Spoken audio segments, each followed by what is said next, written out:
Ngayong Hulyo 27 ng taong kasalukuyan ay muli nating gugunitain ang isang mahalagang petsa sa buhay ng bawat kaanib sa Iglesia ni Cristo.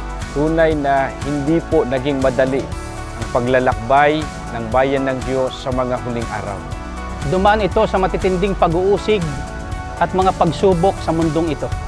Ngunit kapag sumasapit ang ganitong petsa, ay nag-uumapaw sa ating puso ang kagalakan. Sapagkat nagugunita natin na kakampi natin ng Diyos at kailanman ay hindi niya pinabayaan ang kanyang bayan. Ang katunayan po nito ay ibinuhos po niya ang mga pagpapala at malalaking tagumpay sa lahat po ng gawain. At patuloy po na ipinadarama niya ang kanyang masaganang pag-ibig at pagmamalasakit sa kabuuan po ng Iglesia. Kaya ito nakatatawid.